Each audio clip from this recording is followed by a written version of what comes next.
கதிர்வேலன் அப்படின்னா முருகன் அப்படிங்கிறது எல்லாருக்கும் நமக்கு தெரியும். முருகனுக்கு கதிர்வேலன் அப்படிங்கிற பெயர் இருக்கு. கதிர்வேலன் அப்படின்னா ஏன் அப்படி சொல்றாங்க? அவங்கிட்ட இருக்கிறது சாலிடான வேல். அதை ஏன் கதிர்வேல் அப்படின்னு சொல்றாங்க அப்படின்னா, முருகன் உண்மையான முருகன் யார் அப்படின்னா சூரியன். அவன் ஒளி பாய்ச்சுறான். இந்த இந்த போட்டோ பிரேம்ல இருக்கக்கூடிய நம்ம பார்க்கக்கூடிய முருகன் வந்து அந்த வேல் வச்சிருக்கிற சாலிடான வேல் வச்சிருக்கிற மாதிரி நமக்கு தெரியுது. இது வந்து தத்துவம் தான். இது பூமியில வாழ்ந்த மனித பிறப்படுத்த இறைவன் இப்படி இருப்பான் அப்படிங்கிறதுக்கு அடையாளமாக இந்த முருகனுடைய சிலையை உருவாக்குனாங்க. ஆனா உண்மையான முருகன் அப்படின்னா யாரு?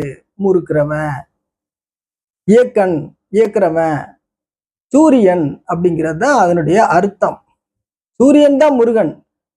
சூரியன் தான் வந்து கதிர்வேலன், கதிர் ஒளிய பாய்ச்சுறவன். யாராவது மறுக்க முடியுமா? செங்கதிரை பாய்ச்சுறான். அந்த செங்கதிரை உள்வாங்கி தான் நாம உயிர் வாழ்றோம். அப்ப முருகன் யாரு?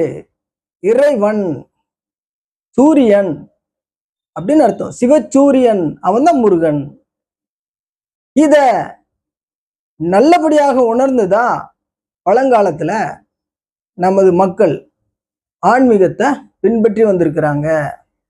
இன்றைய சந்ததிகளுக்கு அது தெள்ள தெளிவா விளங்குறது இல்லை. அதனால முருகனை சரியா புரியாம கட்டுக்கதைகளெல்லாம் நம்பி குழம்பி போய் இருக்கிறாங்க இந்த மக்கள் இன்றைக்கு. இப்போ ஒரு குட்ட குளமரம் மாதிரி ஆயிடுச்சு.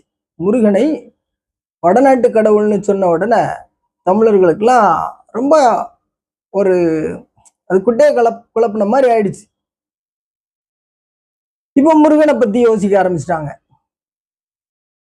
அப்ப இந்த அடிப்படையை நான் இந்த காணொலி மூலமா தெரியப்படுத்திக்கிறேன். நன்றி.